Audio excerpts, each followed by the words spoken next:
Assalamualaikum warahmatullahi wabarakatuh. Assalamualaikum warahmatullahi wabarakatuh. Waalaikumsalam warahmatullahi wabarakatuh.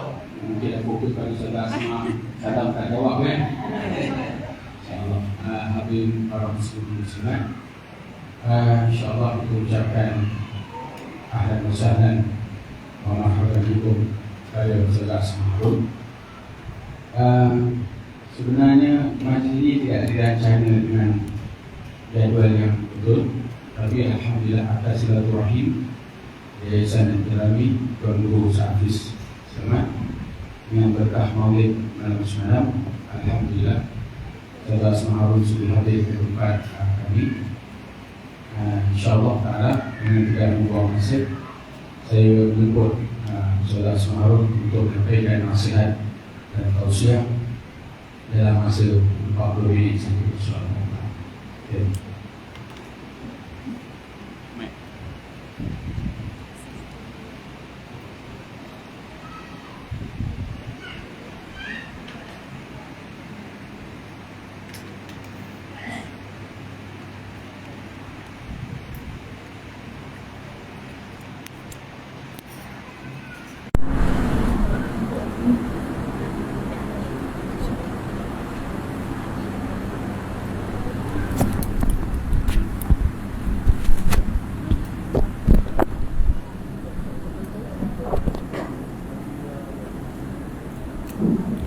Subhanallah, subhanallah, subhanallah. Subhanallah walhamdulillah wa la ilaha illallah wallahu akbar. A'udzubillahi minasyaitonir rajim. Bismillahirrahmanirrahim. Assalamualaikum warahmatullahi wabarakatuh.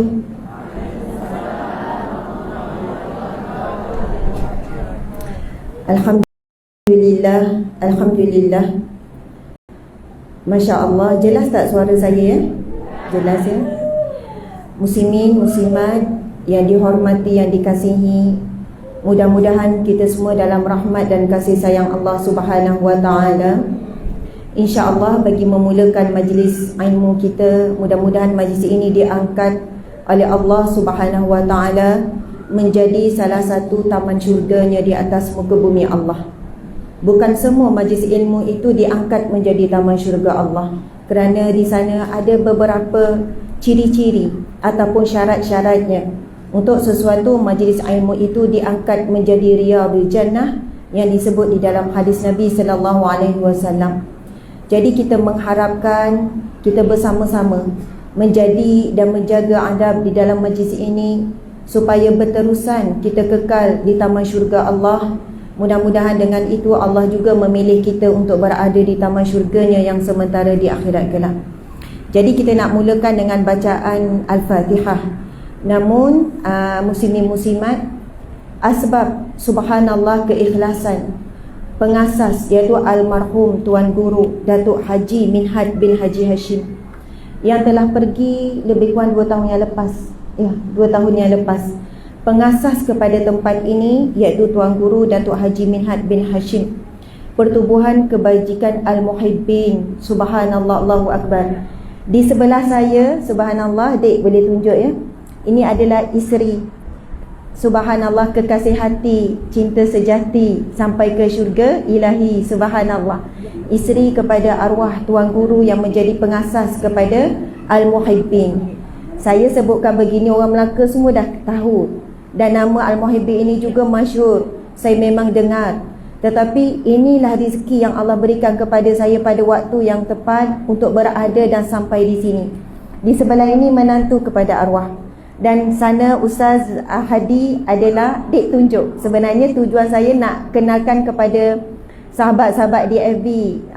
Jadi siapa yang datang ke Melaka, Melaka ni kan memang tempat bersejarah, antara lokasi yang paling utama pelancongan, bukan Malaysia saja, dunia kan.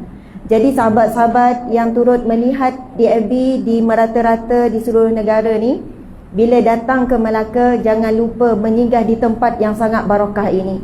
Sebab tempat ini telah didatangi, telah dikunjungi, dihadiri oleh ramai orang-orang alim, orang-orang soleh. InsyaAllah di kalangan mereka ada para waliullah.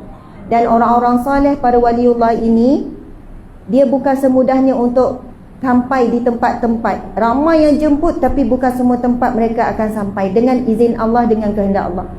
Jadi mudah-mudahan bila kita datang tempat-tempat yang barakah seumpama ini, yang menghidupkan sunnah Nabi, menghidupkan salawat pada Nabi dengan kasidah-kasidah memuji dan juga membacakan sirah Nabi sallallahu alaihi wasallam.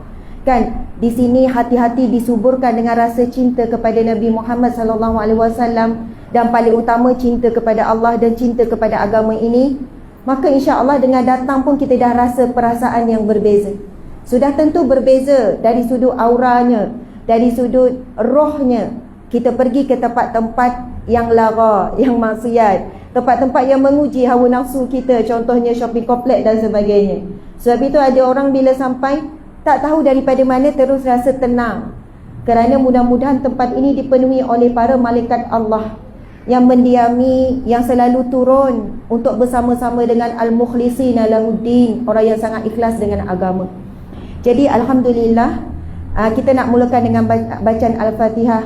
Ila hadratin nabiyina wa habibina wa syafi'ina Muhammad ibni Abdillah. Al-Fatihah untuk Nabi Muhammad sallallahu alaihi wasallam, wali ahlihi, ke atas ahli keluarga baginda, wali ashabihi, wali syuhada, kepada para sahabat, kepada para syuhada, walil ulama, kepada para alim ulama, al-ahya'i minhumul amwat, sama ada ulama itu masih hidup ataupun telah pergi, walil umara, kepada para pemimpin yang beriman, yang saleh, yang taat kepada Allah, yang mana para pemimpin ini sanggup mengutamakan kepentingan agama melebihi daripada kepentingan politik, meletakkan agama daripada kepentingan dirinya sendiri, bahkan daripada kepentingan keluarganya.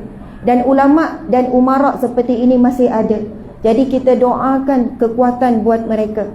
dan khususan Al-Fatihah, dan juga Al-Fatihah kita sedekahkan dan kita baca dengan niat doa, sebab Al-Fatihah itu memang satu doa dan Allah Subhanahu Wa Taala menjawab setiap ayat dalam Al-Fatihah itu dengan doa. Setiap ayat ada doa, ada jawapan Allah. Sebab itu Al-Fatihah dijadikan satu doa, dan surah yang disebut dalam hadis Nabi, tidak ada surah yang lebih mulia melebihi daripada Al-Fatihah, yang tidak pernah, maksudnya kemuliaan itu tidak ada taranya. Nabi kata tidak ada di dalam Taurat, Zabur, Injil, dan itulah surah yang paling mulia. Nabi SAW bersabda lagi, pada surah Al-Fatihah itu ada syifa, ada penawar kepada penyakit hati, kepada penyakit zahir, kepada penyakit yang kita tahu dan tidak tahu. Allahu Akbar, subhanallah. Al-Fatihah buat ibu dan ayah kita, yang menjadi asbab kita berada di sini, sama ada daripada jalan yang baik ataupun sebaliknya. Allahu Akbar. Dan Al-Fatihah buat sahabat-sahabat, buat seluruh umat Islam, dan khusus kepada tuan guru yang menjadi asbab pertemuan kita pada hari ini. Ya Allah, Allahu Akbar. Saya bila tengok wajah tuan guru kita ni yang menjadi pengasas kepada, iaitu Tuan Guru Datuk Haji Minhad bin Hashim ni, memandang wajahnya saja pun kita rasa sebab. Kita boleh lihat pada wajahnya terpancar wajah orang yang soleh, sejuk hati memandang. Masya Allah. Wajah redup orang yang tawaduk. Allahu Akbar. Kita memohon kepada Allah, kita boleh mencintai orang yang mencintai Allah. Mudah-mudahan boleh saling tarik menarik. Masya Allah, Alhamdulillah. Khususan ila tuan guru kita, Datuk Haji Minhad bin Hashim, subhanallah. Lahumul Fatihah. A'udzubillahi minasyaitanir rajim. Bismillahirrahmanirrahim. Alhamdulillahi rabbil alamin. Ar-Rahmanir-Rahim. Maliki yaumiddin. Iyyaka na'budu wa iyyaka nasta'in. Ihdinas siratal mustaqim. Siratal ladzina an'amta 'alaihim ghairil maghdubi 'alaihim waladdallin.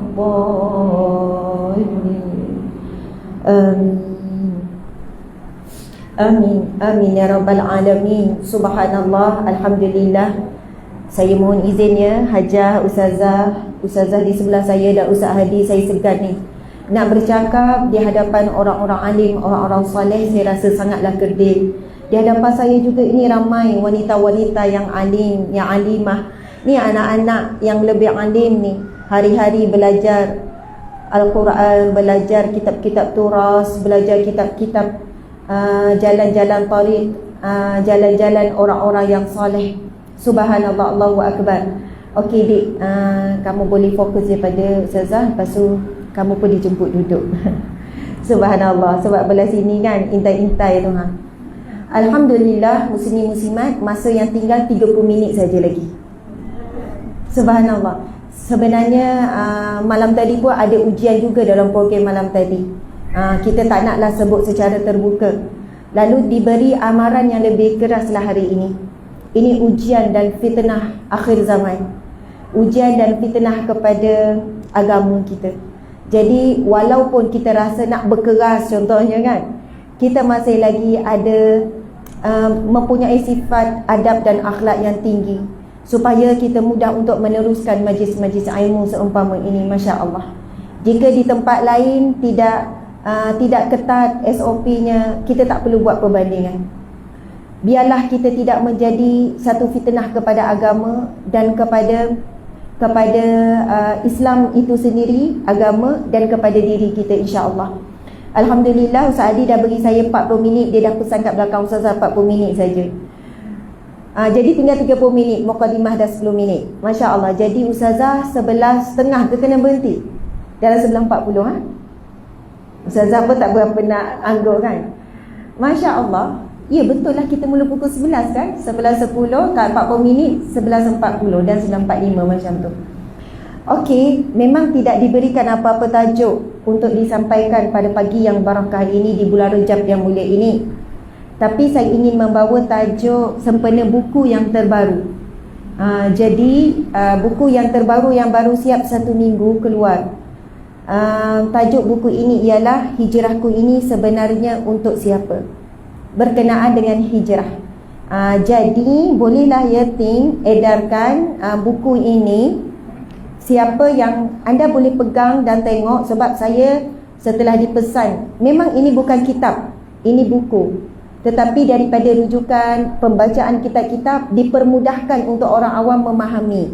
Sebab ramai orang awam rasa berat bila terus baca kitab-kitab turas, contohnya kan kitab-kitab muktabar.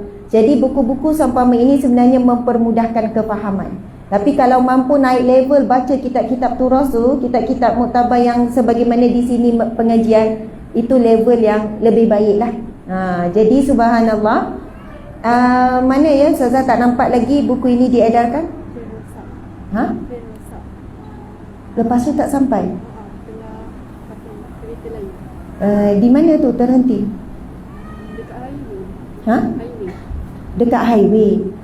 Okey, maksudnya dia lambat jugalah bertolak tau. Oh.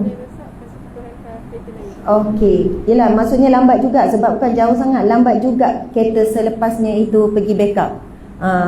Sepatutnya insya-Allah dah sampai, tapi tak apa ya, kita mula dulu. Masya-Allah. Subhanallah, muslimin muslimat patutnya kena update. Ustazah tak tahu, ustazah tak maklum. Faham kan? Biasanya kita akan edarkan untuk sama-sama membelek. Sebab lain bila kita kuliah, ada buku ataupun ada kitab berbanding ceramah umum saja. Sebab mata pun sama melihat, lepas tu kita boleh sama-sama baca hadis, baca firman Allah. Subhanallah, muslimin muslimat dimati Allah sekalian. Boleh tahu tak statusnya sekarang ni kat mana?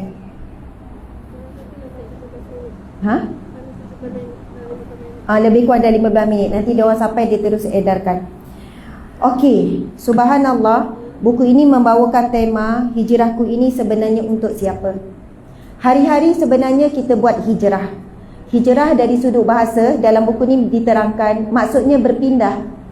Kita selalu berpindah. Sama ada berpindah dari sudut fizikal, zahir kita berpindah kan? Macam pagi tadi kita dah berpindah daripada bilik kita ke dapur ataupun ke tandas. Kan? Lepas tu daripada rumah kita pun berpindah ke dalam kenderaan, lepas tu berpindah kepada Al-Muhibbin. Subhanallah. Jadi perpindahan yang kita nampak biasa tu, yang nampak tak susah pun, bersiap macam biasa, tekan minyak macam biasa, lepas tu sampai. Tetapi bukan semua orang yang Allah izinkan melakukan perpindahan yang baik tu, daripada rumah kita yang baik ke taman syurga Allah. Sebab itu bila namanya hijrah, perpindahan tempat daripada Makkah Al-Mukarramah ke Madinah Al-Munawwarah. Subhanallah. Namun dari sudut rohani, dari sudut batinnya, perpindahan yang berlaku daripada Mekah ke Madinah itu adalah perpindahan hati. Perpindahan dari sudut mental, rohani, emosi, semuanya berpindah. Sebab perpindahan yang berlaku di zaman Rasulullah hijrah itu menuntut pengorbanan semuanya. Bayangkan kita sekarang dah duduk di rumah kan, ada rumah masing-masing di Melaka, semua dah selesa, kita dah ada ayam itik kita, dah ada kenangan membesar di situ. Sanggup tak demi agama Allah kita berpindah ke satu negeri yang kita tidak ada apa-apa, tidak ada tanah, tidak ada rumah, kalau pergi perlu menumpang. Perniagaan yang kita usahakan, kedai-kedai yang kita usahakan kena tinggalkan. Kemungkinan besar kita tidak sanggup. Jadi menumpang, jadi melarat, nak kena mula balik daripada kosong. Mungkin bagi kita, sayanglah kebun yang telah lama diusahakan. Kan binatang ternak yang telah lama diusahakan. Rumah yang telah direnovate, dah dekor-dekor dah macam-macam pokok. Takkan nak tinggalkan sekelip mata. Itulah yang berlaku ketika Rasulullah SAW diperintah bersama para sahabat untuk melakukan hijrah, berpindah. Sebab itu dipanggil Al-Muhajirin. Al-Ansar itu kaum yang memberikan pertolongan. Ansar, Nasrun itu masuk pertolongan, Nasrullah pertolongan Allah. Jadi Al-Ansar ini penduduk asal Madinah yang memberi pertolongan kepada kaum yang berhijrah ni daripada Mekah kosong. Mereka tinggalkan kebun-kebun, mereka tinggalkan binatang ternak, mereka tinggalkan ahli keluarga. Ada yang berpisah bercerai dengan isteri, berpisah bercerai dengan suami, berpisah bercerai dengan anak-anak. Subhanallah. Dan Nabi sebut tidak ada lagi hijrah seperti itu selepasku. Maksudnya umat Islam hari ini tidak lagi dituntut untuk melakukan hijrah seperti itu. Subhanallah. Dan kita pun tidak perlu lagi melakukan hijrah yang sangat berat seperti itu. Tetapi yang dituntut hari ini adalah kita melakukan hijrah hati kita.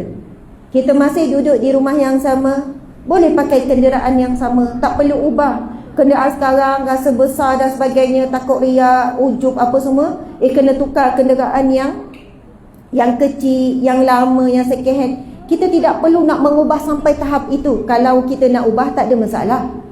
Tapi yang dituntut adalah hijrah hati. Contoh ya muslimin muslimat sekalian, ramai orang yang hijrah zahir, pakaiannya berubah, semakin menutup aurat dengan sempurna. Dulu tak pakai stokin, contohnya dah pakai. Dulu tak jaga sangat aurat lengan, sekarang jaga. Masya Allah. Dulu pakai ketat, sekarang dah longgar. Alhamdulillah. Zahirnya kita telah berhijrah. Tetapi kena hati-hati permainan syaitan, sebab boleh jadi hijrah kita dari segi zahir daripada yang kurang baik kepada baik. Tetapi na'udzubillah boleh jadi kita berpindah daripada maksiat zahir kepada maksiat batin. Masya Allah. Itu kalau kita nak kupas, kalau tok kupas lagi besarlah maksud dia. Dalam buku ini dituliskan, ia daripada kalam hukama. Ramai manusia yang berpindah zahir. Rupanya dia hijrah daripada maksiat zahir kepada maksiat batin. Kalau maksiat zahir sebelum itu, dia dedah aurat. Contohnya, dia tak salat, dia tak puasa. Maksudnya maksiat zahir yang nampak jelas. Lalu dia berhijrah, dia jaga aurat dia. Subhanallah. Kalau dia tidak memahami, tak betul-betul hijrah hati, dia hanya berpindah daripada maksiat zahir ke maksiat batin. Dengan hijrah zahir dia semakin baik, tetapi hatinya semakin berat dengan penyakit ujub, kagum dengan diri sendiri, riak, subhanallah, merasa diri lebih baik daripada orang lain yang belum hijrah. Takabur, merasa sombong. Sama ada takabur itu di dalam hati ataupun diselahkan. Orang yang sebelum itu jahil, tidak ada ilmu, subhanallah, adalah perangai keji. Orang yang jahil ni ada perangai keji, perangai buruknya. Lalu dia belajar menuntut ilmu, akhirnya dia jadi alim. Zahirnya dia telah berubah menjadi baik. Tapi na'udzubillah, rupanya dia hanya hijrah ataupun berpindah daripada maksiat zahir. Sebab jahil itu tercela ya. Sebab menuntut ilmu wajib, kepada maksiat batin dengan rasa lebih baik daripada orang yang jahil. Rasa sum'ah, suka dipuji orang dengan ilmunya. Rasa kagum. Sebab itu kitab Ihya Ulumuddin itu adalah satu kitab yang dikarang dan disusun. Saya selalu diberi hadiah kitab ni. Kat rumah memang ada. Tetapi ramai juga yang hadiahkan saya kitab Ihya Ulumuddin ni. Kan, subhanallah, Ihya menghidupkan ulumuddin. Subhanallah, ilmu-ilmu ataupun penyampai ilmu kepada agama Allah ini. Ia lebih memberi teguran kepada ahli ilmu, para alim ulama, para umara. Subhanallah, Allahu Akbar. Kerana sebagaimana disebut oleh Syekh Habib semalam, sekiranya baiklah ulama, maka baiklah umara. Umara ni pemimpinnya. Dan jika baiklah pemimpin, baiklah rakyat. Subhanallah, Allahu Akbar. Dan di mana nak bermula baik-baik ni adalah di rumah Allah, di masjid. Dan sebab itu kita lihat serangan kepada imarah masjid itu bertubi-tubi dan sangat-sangatlah berat di seluruh dunia hari ini. Yang menjadi tumpuannya adalah masjid. Muslimin muslimat dimati Allah sekalian, di tempat maksiat, di tempat yang lara, subhanallah, dari sudut SOP-nya tidak seberat sebagaimana majlis ilmu, sebagaimana di majlis di rumah Allah, di masjid. Ini kita tak boleh nafi. Kalau kata ustazah ni suka main sentimen, benda-benda yang sensitif suka sebut, kita kena terima dah hakikat ni. di tanah suci, di Saudi kita boleh lihat. Tak jauh jarak tu, dalam beberapa jam tu, dengan Masjidil Haram, Masjidil Nabawi yang begitu begini SOP-nya. Tapi di satu tempat yang namanya Riyadh, kan, konsert besar-besaran, rapat, himpit, peluk. Tidak ada polis yang berjaga dan tidak ada polis yang membubarkan pertemuan itu.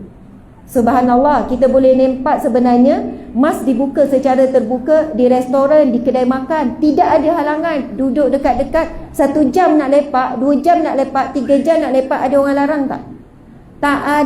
Tak ada yang larang. Berapa jam nak lepak pun, asalkan bayar, asalkan order makanan, tak ada masalah. Subhanallah. Saya bukan nak mengecam SOP yang berlaku ni, tetapi nak kita sedar hakikat hari ini, kelemahan umat Islam apabila rumah Allah Subhanahu Wa Taala begitu berat ujiannya, begitu berat, kecuali orang yang beriman, orang yang saleh tetap teguh. Dan kita lihat pada hari ini, solat Jumaat walaupun jarak masih lagi kosong. Saya selalu tanya kalau suami saya balik solat Jumaat daripada masjid-masjid, bang, tak muat ke? Ada kosong. Kalau dulu walaupun rapat tak muat, maksudnya penuh.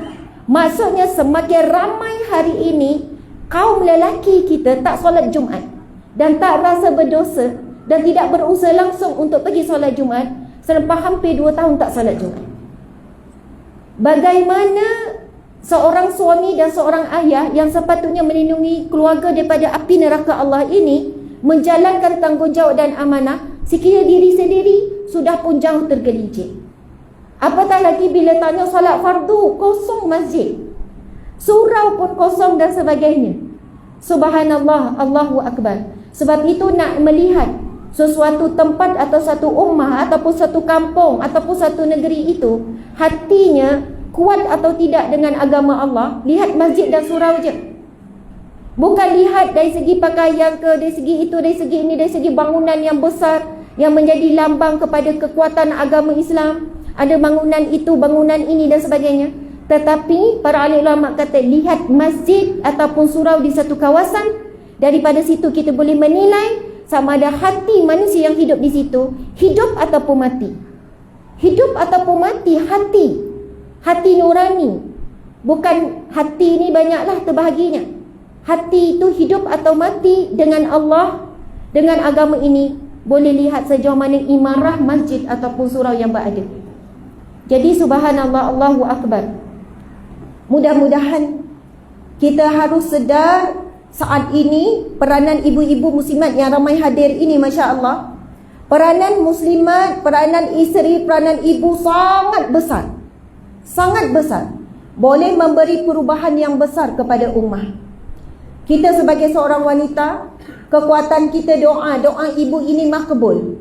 Doa isteri ini, subhanallah, kalau ikhlas sungguh kerana Allah, demi Allah, bukan kerana kepentingan kita.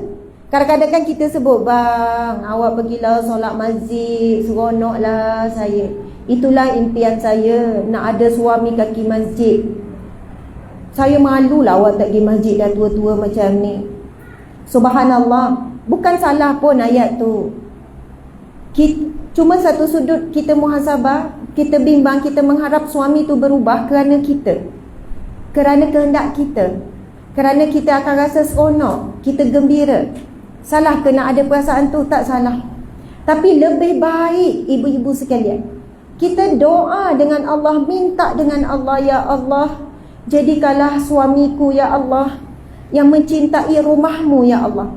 Kan itu hadis Nabi yang sahih. 7 golongan yang mendapat naungan Allah di mahsyar kelak, di hari yang tiada naungan Allah. Di hari yang tiada naungan melainkan naungan Allah. 7 VIP Allah, 7 VIP. Tetamu VIP Allah di mahsyar kelak. 7 Nabi sebut. Dan salah satunya adalah mereka yang hatinya terikat dengan rumah Allah. Terikat dengan rumah Allah.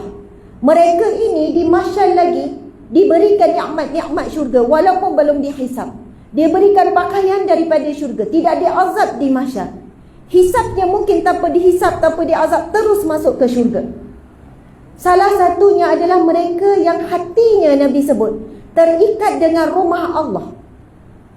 Jadi bayangkan kalau suami kita, anak lelaki kita terikat hatinya dengan rumah Allah, masjid ataupun surau, insya-Allah kerana barakah kita yang mendoakan mereka.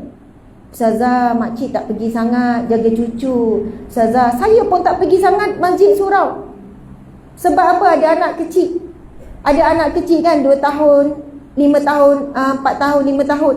Kita tahu anak kita bukannya boleh duduk, bimbang mengganggu orang dan sebagainya. Sekarang pun SOP-nya begitu kan. Jadi tapi barakah kita mudahkan suami.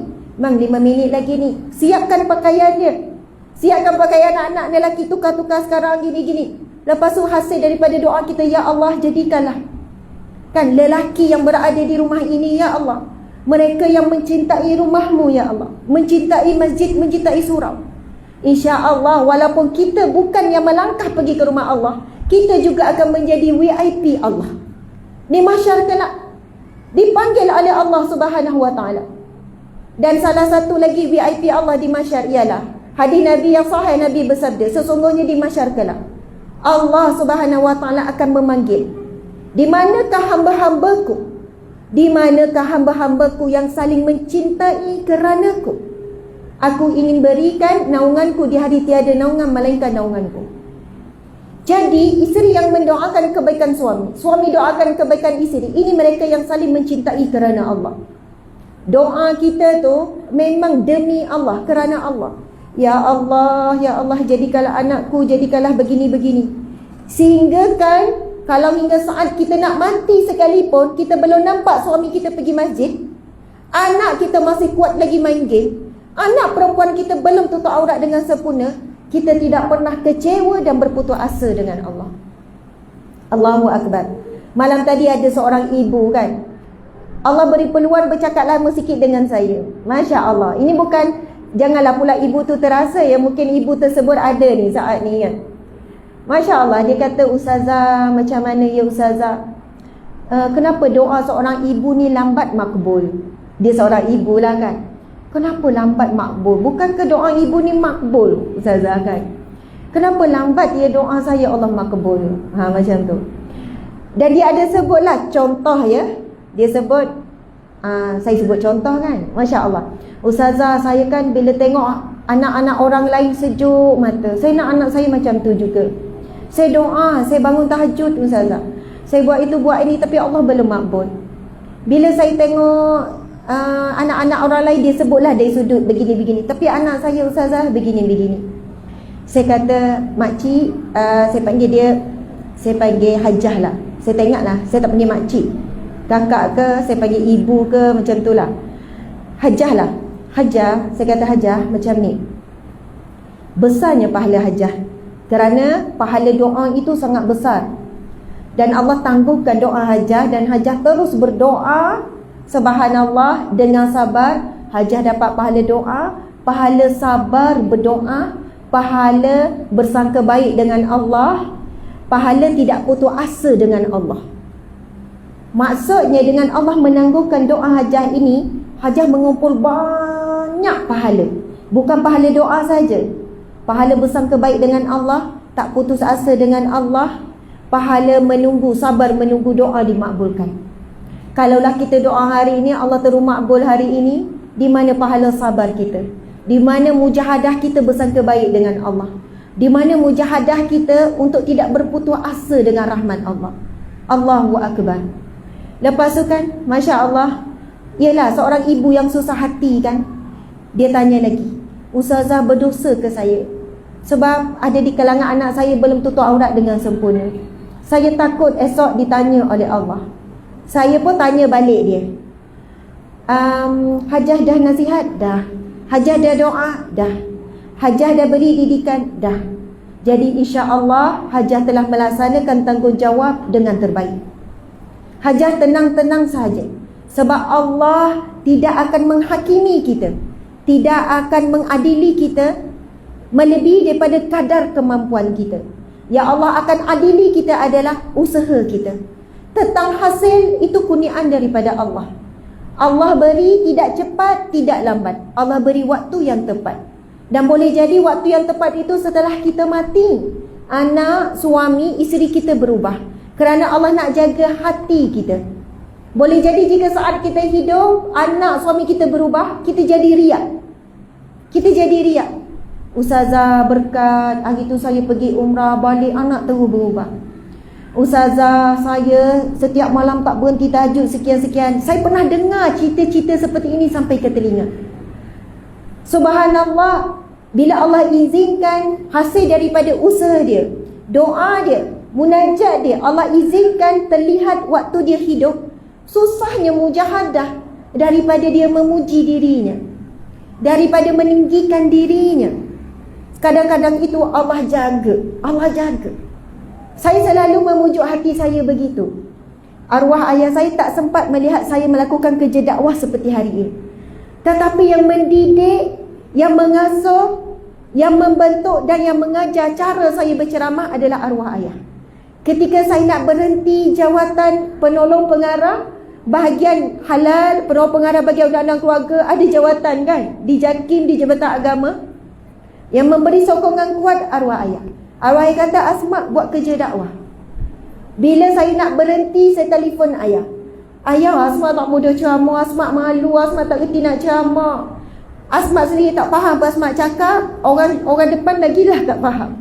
Saya pernah dengar dengan telinga saya, penganjur tu, dia sebenarnya nak cakap perlahan tapi saya dengar. Ustazah ni tak boleh panggil dah, lepas ni memang tak payah panggil. Subhanallah. Kita dah nak ni tak apa. Alhamdulillah. Boleh buka, plastik tu boleh buka, semua buka. Subhanallah, yang tolong sediakan saya nota ceramah. Asma, esok tajuk apa? Jemputan kat mana? Masjid sekian-sekian. Tajuk apa? Ayah saya study.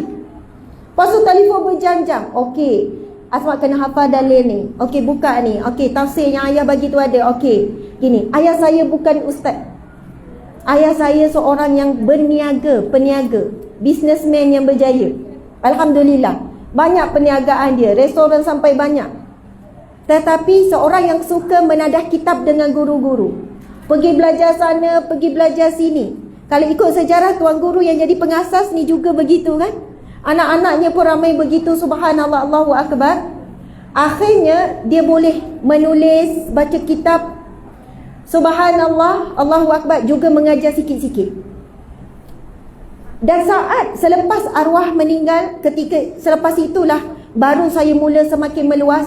Dan saya selalu fikir, Allah nak jaga hati ayah saya, ikhlas betul-betul didik saya jadi seorang pendakwah, supaya tidak diuji dengan penyakit-penyakit hati yang kita tidak tahu. Boleh jadi ramai yang tidak boleh menanggungnya. Masya Allah, Allahu Akbar. Tinggal lebih kurang dalam 10 ke 15 minit lagi. Muslimat sekalian, masing-masing dah ada kan bukunya, kita boleh buka. Masya Allah. Kita pergi kembali kepada tajuk hijrah. Hijrah ini sebenarnya untuk siapa? Okey, muslimat boleh buka pada muka surat 5. Okey, buka muka surat 5 yang depan tu.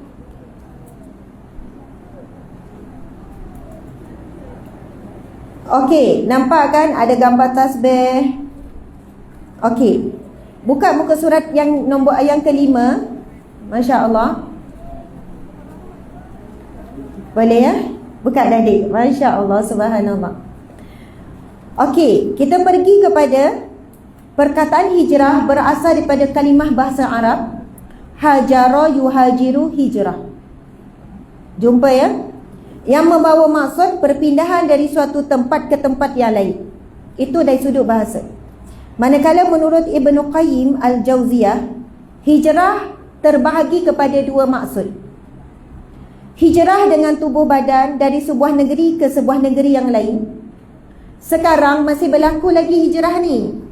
Contoh, ada kawan saya yang duduk di satu taman. Taman itu tidak membangunkan jiwa-jiwa yang baik. Dia kata dengan jirannya yang suka bergosip, dengan buat majlis ilmu, cubalah macam mana, dia kata, Ustazah, sebab dia pernah ajak saya pergi ke taman tu. Saya pergi banyak kali macam mana, memang dalam 5 orang dan orang yang datang. Walaupun taman tu beratus-ratus, beribu orang ada, orang Melayu Islam kita. Akhirnya sampai satu ketika dia berhijrah, walaupun daripada rumah dia, kampung dia, bukan sebab kerja. Sampai bertukar kerja, sampai berhenti, dia sanggup pergi ke satu, pindah ke taman yang lain, negeri yang lain. Dia dah seway suami isteri, kawasan itu masjid dah suraunya imarah.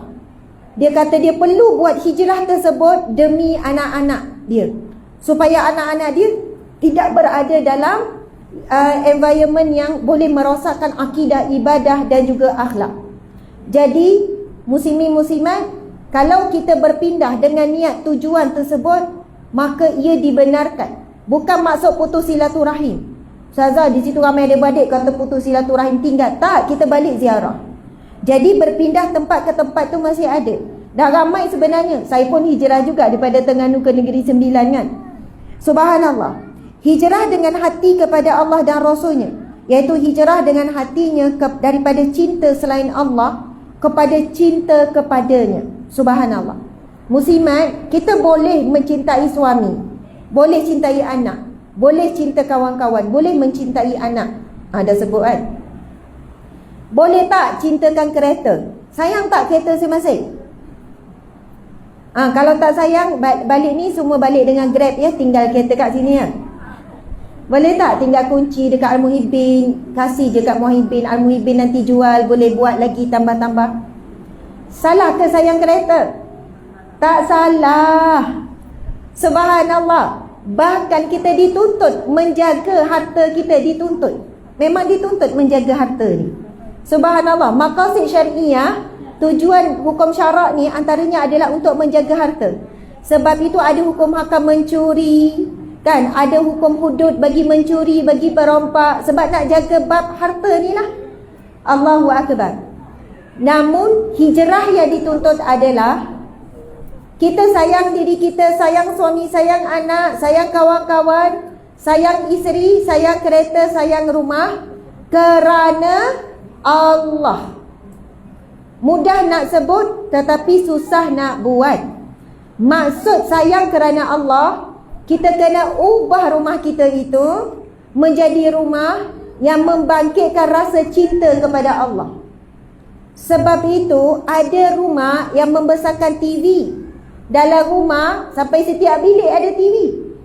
Sampai sebesar-besarnya TV. Subhanallah, tambah pula sound system. Ustazah, berdosa ke ada TV? Tak adalah berdosa, atas masing-masing lah. Tengok maksiat berdosa lah. Tapi kalaulah membesarkan hiburan, adakah rumah itu rumah yang mana kita hias, kita indahkan kerana Allah? Di rumah kita ada tak suasana yang membangkitkan suasana ibadah dengan menjadikan hiasan yang terindah adalah daripada kalamullah? Subhanallah. Mungkin hiasan yang kita letak adalah wajah-wajah mereka yang dekat, ataupun wajah-wajah para alim ulama. Ada setengah rumah dia letak gambar alim ulama contohnya. Subhanallah. Ada setengah rumah dia jadikan ruang yang paling istimewa, yang paling cantik dan yang paling mahal. Mahal ni bukan semestinya kena puluh-puluh ribu ya, mengikut kemampuan masing-masing. Adalah ruang solatnya. Walaupun rumah kecil, dia tetap ada ruang solat, ruang ibadah. Allahu Akbar, subhanallah. Ada rumah yang membesarkan apa? Makan-makan. Jadi ruang terbaik dalam rumah dia dapur. Dia berhabis banyak untuk dapur. Memang selalulah bab makan nombor satu. Ada rumah yang membesarkan rehat. Jadi ruang yang terbaik bilik tidur. Katil paling mahal, tilam paling mahal. Semua macam nak buat mesti macam hotel. Jadi nilai diri kita sekarang, rumah kita membesarkan apa? Membesarkan rehat yang panjang, angan-angan yang tidak berkesudahan, ataupun membesarkan hiburan, ataupun membesarkan makan dan minum. Kalau kita baca dalam apa ni, dalam kitab Penawar Bagi Hati kan, Syekh Abdul Qadir Al-Mandili kan, dalam tajuk tamak kepada makanan. Semalam pun saya ada tegur anak saya. Memang dia suka roti jala.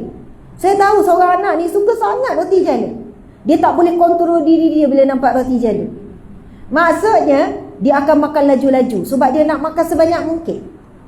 Sampai kotor baju dia contoh ya. Mesti mungkin dia dengar. Saya nampak dia makan. Saya pun tahan diri dia. Saya kata, tahu tak, walaupun dia masih kecil, sekolah rendah kan, memang ada penyakit hati namanya tamak kepada makanan. Umi tahu suka sangat ni, makan laju-laju supaya boleh nikmat banyak. Tetapi perasan tak dah jadi tamak. Orang lain boleh makan 2 saja, orang lain boleh makan 1 saja. Saya pun tanya, contoh nama dia Siti ya, bukan nama sebenar. Tak ada anak saya nama Siti ya, dan ia bukan perempuan. Jadi lelaki lah kan. Saya kata Siti boleh makan banyak kan? Ya. Dan bahaya tamak kepada makanan ni, dia boleh bagi kesan apa? Gelojoh, sifat gelojoh. Gelojoh ni sifat syaitan. Nabi sebut gelojoh ni daripada syaitan. Tengok sekarang baju dah kotor sebab nak makan banyak. Subhanallah, Allahu Akbar. Sebab itu kita kena didik anak kita, tengok dalam rumah kita itu membesarkan apa. Nampak tak Ustaz mungkin dah bagi warning kan, Ustazah nak kena berhenti 5 minit ya Ustaz, Masya Allah. Jadi hijrah dengan hati kepada Allah dan Rasulnya, iaitu hijrah dengan hatinya kepada cinta sayang Allah, kepada cinta kepadanya. Sayang anak, peluk anak, cium anak, memang dapat pahala. Bahkan Nabi tegur sahabat yang tidak peluk, tidak cium anak. Tetapi masa kita cium dan peluk anak itu, ya Allah, anak ini ya Allah semoga menjadi pejuang agamamu. Jadi engineer tak ada masalah, jadi arkitek tak ada masalah. Ada anak nak jadi pemain bola, niatkan pemain bola yang hafiz Quran. Nanti follower dia, kalau dia jadi pemain bola yang hebat, follower dia pun hafaz Quran. Sebelum nak main bola, baca ayat Al-Quran dulu. Betapa banyak hidayah yang boleh disebarkan melalui profession dia jadi pemain bola, kalau dia jadi orang yang soleh, orang penjaga dan beramal dengan Al-Quran. Masya Allah, Allahu Akbar. Okey, muslimin muslimat, kita terus pergi kepada satu muka surat. Masya Allah, tapi saya kena belek. Tuan-puan boleh nanti buku ni, kalau terus nak memiliki boleh je tanda ke, conteng ke. Tapi jika tidak, belum lagi dan sebagainya, pulangkan kembali dalam keadaan yang baik. Macam tu. Tujuannya tu supaya kalian dapat tengok, Al-Fadhil Ustaz dah sampai. Ini satu signal yang besar ni. Masya Allah, sekejap. Saya nak petik satu kalam ulama, tapi saya tak ingat buku surat berapa. Syirah ada tak bukunya? Yang masa Ustazah live itu kan, Ustazah tunjuk tu. Subhanallah. Dan kita akan tutup dengan kalam ulama ni. Okey, saya dah jumpa. Muka surat 92. Muka surat 92.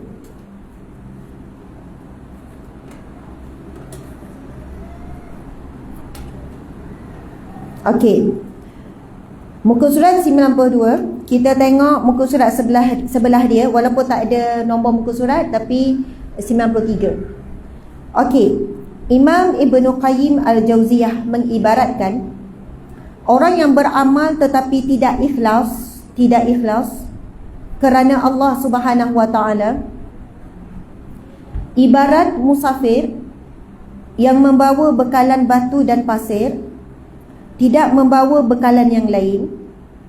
Sebenarnya yang dilakukannya hanya kesia-siaan dan hanya memberatkan belakangnya. Subhanallah. Antara maksudnya sangat luas. Antaranya ialah, jika kita buat amal ibadah ataupun amal soleh, amal ibadah, amal soleh, kalau kita nak faham, mudah fahamnya, amal ibadah, ibadah-ibadah khusus yang kita sebut dia orang sedang buat ibadah, solat, puasa, sedekah, zakat, pergi umrah, kita nampak itu ibadah. Memang ada ibadah umum, ibadah khusus. Tapi mudah fahamnya amal soleh ni, kita menyapu, kita masak, kita jemur kain, semua tu amal-amal baik, betul kan? Kita cari rezeki, itu ibadah sebenarnya. Kita sebut amal soleh lah. Jika kita tidak buat ikhlas kerana Allah, mengharap pahala daripada Allah, mengharap pujian daripada Allah, mengharapkan redha Allah, Allahu Akbar, maka ibaratnya kita musafir ataupun kita berjalan sambil kita memikul. Bayangkan guni, sekarang tak ada guni, ada guni. Ibarat kita bawa dalam satu beg, tapi bukan beg tarik ya, bukan tayar. Satu beg, dalam tu kita isi batu dan pasir. Berat ke tidak? Berat. Kita duduk angkut-angkut. Subhanallah. Soalnya kita buat ibadah berat, bukan senang. Solat tu kadang tengah sakit solat, tengah letih solat, tengah mengantuk solat, baca Quran ngantuk-ngantuk baca juga. Nak katanya ibadah bukan benda yang mudah, ibadah benda yang berat. Sebab lawannya syaitan dan hawa nafsu dan bisikan manusia. Jadi kita sedang berlawan-berlawan ni, Masya Allah. Sebab itu nak buat ibadah bukan senang. Kita mujahadah. Nak buat amal soleh juga berat. Diuji dengan suami tak hargai, anak pula menyakiti hati, rasa nak ungkit balik kebaikan yang kita dah buat daripada kecil, anak tu daripada kecil. Kebaikan yang kita buat bukan senang. Jadi nak meringankan beban berat melakukan ibadah dan juga amal soleh dan amal ibadah adalah dengan mengikhlaskan hati. Mengikhlaskan hati. Allahu Akbar. Ustazah, amalan apa ni nak memiliki hati yang ikhlas ni? Sebagai kesimpulan, dua bacaan yang perlu kita lazimi untuk memiliki hati yang ikhlas. Yang pertama adalah surah Al-Ikhlas. Di sana ada hadis Nabi kan, kelebihan surah Al-Ikhlas, hadis yang sahih. Qul huwallah, Nabi kata kan, bacaan Al-Ikhlas itu 1/3 sulusul Al-Quran, 1/3 Al-Quran. Baca 2 kali 2/3 Al-Quran. Baca 3 kali 3/3 Al-Quran. Maksudnya umpama 1 Al-Quran. Namun tidak akan sama dari sudut nilai pahala jumlah bacaan Al-Quran kalau siapa yang khatam 30 juzuk. Janganlah pula kita kata saya satu hari ustazah 3 kali khatam. Maksudnya 3 kali dia ulang Qul huwallahu ahad tu, Al-Ikhlas tu 3 kali. Namun apa yang kita boleh faham, sebagai ulama menyebut dan mengatakan, kenapa surah Al-Ikhlas dinamakan Ikhlas, sedangkan dalam surah Al-Ikhlas 4 ayat itu tidak ada satu kalimah Al-Ikhlas. 4 ayat surah Al-Ikhlas itu semuanya menceritakan tentang Allah, zat Allah. Kalau surah Al-Fatihah ada doa, surah An-Nas juga doa, mohon perlindungan daripada Allah. Tapi surah Al-Ikhlas setiap satunya semuanya tentang zat Allah. Tidak ada tempat bergantung melainkan Allah. Allahus Samad, Allah satu-satunya tempat bergantung. Dan kenapa 3 kali baca surah Al-Ikhlas? Sampai digambarkan seumpama kamu membaca satu Al-Quran. Kerana seluruh isi kandungan Al-Quran, daripada juzuk pertama sampai juzuk 30, daripada ayat pertama hingga ayat terakhir, semuanya untuk menjadikan kita orang yang ikhlas. Bacalah surah apapun, sebenarnya Allah ingin mendidik dan mengajar kita menjadi orang yang ikhlas. Allahu Akbar. Jadi surah Al-Ikhlas itu, kalaupun kita tidak betul-betul memahami, sebab itu kena belajar dengan berguru, dengar syarah tok guru. Tapi kadang-kadang mungkin tak ada masa ataupun kemahuan belum kuat, kesungguhan belum kuat. Kita buat masa ini ulang sebanyaknya surah Al-Ikhlas. Saya ada seorang guru wajibkan saya baca. Ustazah, sebagai seorang penyampai dakwah, ilmu tak ada, penyampai saja. Ustazah kena baca surah Ikhlas 500 kali sehari. Mula-mula suruh baca 1000, saya cuba memang tak kesampaian. Suruh baca 500, saya cuba hanya mampu beberapa hari saja. Dia kata baca ulang-ulang cukup 500. Tetapi sungguh berapa hari yang saya baca tu, hati sungguh luar biasa. Ketenangan. Kebetulan masa tu kena maki, kena caci, baca macam tu, tak rasa apa-apa. Sebab suami saya pun pernah kata, kalau betul ikhlas, cacian manusia tak rasa apa-apa. Tapi kenapa terkesan sangat cacian manusia? Sebab masih menagih pujian manusia. Masih sedih kalau manusia ada caci. Sebab kita rasa kita tak buat benda yang tersebut. Masih sedih difitnah. Hati belum betul-betul ikhlas kerana Allah. Tapi saya pun tak kuat nak istiqamah 500 kali sehari. Saya terus terang dengan guru tersebut, saya tak mampu. Saya tak mampu nak capai. Dia jadi macam mana? Sejam 2 jam sebelum tidur duduk baca Al-Ikhlas yang belum habis, baca daripada pagi. Lepas tu dia turunkan lagi. Kalau begitu, sehari jangan kurang 100 kali. 100 kali. Kalau tak, ustazah berat, ustazah nak hadap Allah di mahsyar kelak. Sebab antara golongan yang pertama yang akan dihisap oleh Allah dan dicampak ke neraka, orang alim, ahli Al-Quran, orang yang berjuang di jalan Allah tapi tak ikhlas, mengharapkan gelaran daripada manusia, mengharapkan pujian daripada manusia. Allahu Akbar.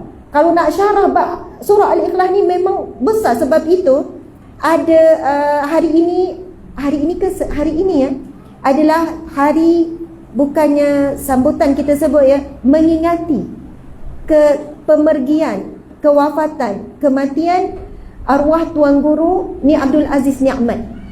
Subhanallah, pada 12 hari bulan 2. Hari ini ingat, tarikh yang sama juga semalam. Oh, jadi semalam lah, minta maaf, semalam. Semalam juga tarikh yang sama pemergian ataupun kewafatan Tuan Syekh Imam Hasan Al-Banna. Allahu Akbar.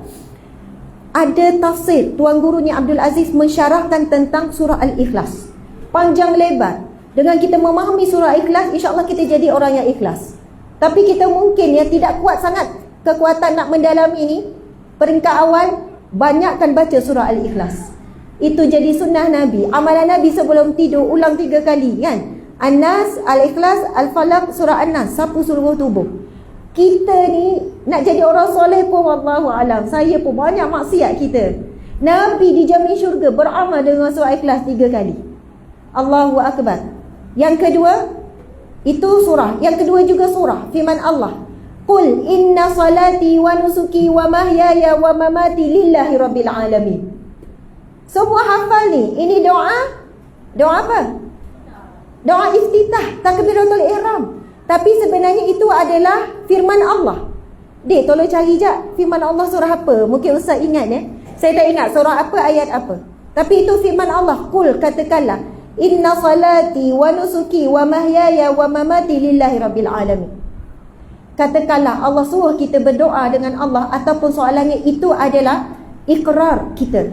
Ikrar kita apa? Inna salati, salatku, wa nusuki, segala ibadahku, wa mahyaya, hidupku, wa mamati, matiku, lillahi rabbil alamin, adalah untuk Allah, Tuhan sekalian alam. Kalau kita duduk sebut-sebut macam tu kan, masa sujud contoh kita sebut inna salati wa nusuki wa mahyaya wa mamati lillahi rabbil alamin.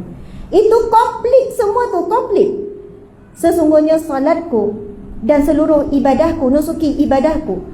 Lipat kain ibadah ya, ibadah umum, hadir majlis ilmu. Subhanallah. Ini adalah surah Al-An'am ayat yang ke-79. Surah Al-An'am surah yang ke-6 ayat yang ke-79.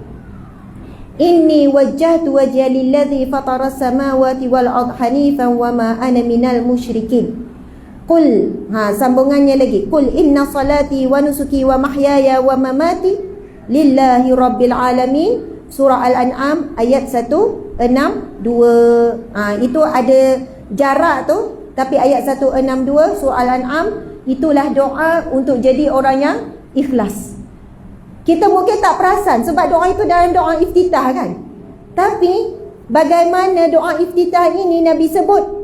Sebab masa tu Nabi jadi imam. Kemudian ada di belakang baca doa ni, inna salati wa nusuki wa mahyaya wa mamati lillahi rabbil alamin. Baca doa iftitah. Selepas selesai solat, ini hadis yang sahih ya. Selepas Nabi selesai solat, Nabi bertanya, siapakah di belakangku tadi membacakan doa Allahu Akbar kabira walhamdulillahi katsira wa subhanallahi bukratan wa asila? Ada sebagian ulama, ada daripada matan hadis menyatakan setakat itu. Ada matan hadis lain sambung lagi, inna salati wa nusuki wa mahyaya. Lalu sahabat Nabi kata, aku ya Rasulullah. Rasulullah kata, ketika kamu membacanya, langit terbuka. Langit dibuka oleh Allah, mengangkat doa-doa kita. Sebab itu, kalaulah kita solat, jangan tinggal doa iftitah. Mudah-mudahan dengan doa iftitah itu membantu kita jadi orang yang ikhlas. Kita tidak terkesan kalau tidak dihargai oleh orang yang kita sayang. Tidak diucap, bahkan kalau dikhianati sekalipun, kita tahu Allah tidak pernah mengkhianati kita. Kalau manusia mengkhianati kita, orang yang kita banyak berbakti, orang yang banyak kita beri itu, beri ini, akhirnya khianat kita, menyakiti kita. Kita tahu Allah, hanya Allah yang tidak pernah mengkhianati kita. Allah akan balas setiap satu kebaikan dan pengorbanan yang kita buat. Walaupun kita sendiri lupa. Kalau minta ditulis sekarang, apa pengorbanan ibu-ibu terhadap anak, kita lupa. Kita dah tak ingat apa yang kita buat. Tapi Allah tidak pernah lupa. Allah catat setiap satu sampai kita terkejut di akhirat kelak. Takkan yang kecil ini pun Allah catat. Allahu Akbar. Subhanallah. Muslimin muslimat yang dirahmati Allah sekalian, mudah-mudahan memberi manfaat. Mohon maaf Ustaz sebab hampir 1 jam juga melebihi waktu yang ditetapkan, iaitu 40 minit. Dan Ustaz bukan saja-saja menetapkan kerana adanya peringatan dan amaran. Jadi kita kena patuhi. Subhanallah, untuk sebagai akhirnya ingin mengucapkan jutaan terima kasih kepada Al-Muhibbin, Ustaz Hadi Al-Fadilah, ibunda kita, Masya Allah. Nama ibunda kita Hajah Habiah. Subhanallah, Hajah Habiah ini juga ahli keluarga, menerima kami dengan penuh kasih sayang, dengan penuh santunan, dengan kita panggil ahli khidmat di kalangan muslimat, di kalangan muslimin. Ni anak-anak yang belajar di sini, subhanallah. Mudah-mudahan anak-anak di sini, saya nampak ada yang muslimin, yang di belakang tu mungkin muslimat. Saya tak tahu daripada madrasah mana. Sini ada muslimat? Warga emas kita ada muslimat dan sebagainya. Kita doakan anak-anak semuanya menjadi menjadi hifzuddin, penjaga agama Allah, Nasrullah, penolong agama Allah, menyambung perjuangan Rasulullah sallallahu alaihi wasallam, menjadi alim ulama, al-umara, menjadi para pemimpin yang beriman, yang saleh. Ya Allah, ya Rahman, ya Rahim, segala kebaikan, segala yang diusahakan oleh anak cucu, oleh ahli khidmat, oleh anak-anak murid, ya Allah, dan segala apa yang Allah izinkan berlaku di bumi ini, di tanah ini, ya Allah, sampaikanlah segala-galanya pahalanya kepada almarhum Tuan Guru Haji Datuk Haji Minhad bin Hashim. Subhanallah, Allahu Akbar. Dan kembali segala-gala doa yang baik itu kepada kami semua juga, ya Allah. Amin ya Rabbal Alamin. Subhanallah, terima kasih banyak-banyak. Mohon maaf salah dan silap kekurangan. Masya Allah. Seterusnya, saya juga ingin mengucapkan terima kasih dan sedikit kepada warga Melaka. InsyaAllah pada lusa 15 Februari, hari ini 13 kan, di Surau Jumaat Ar-Raudah Taman Paya Rumput Perdana. Sebab dia kat Melaka ni kan, Taman Paya Rumput Perdana, Surau Jumaat Ar-Raudah. Saya dulu duduk Taman Paya Rumput tu lah, Taman Paya Rumput Indah sebelah Rembia Perkasa. Saya memang duduk situ beberapa tahun sebab suami saya pensyarah di UniKL, Mindset Alur Gajah tu. Jadi Taman Simpanan 4 tu pun pernah duduk. Memang sayang sangat Melaka ni, Ceng apa semua ni memang biasa sangat. Dalam 2 tahun lebih lah duduk di Melaka. Masya Allah, Alhamdulillah, lusa kita berjumpa. Saya mohon maaf kepada Allah.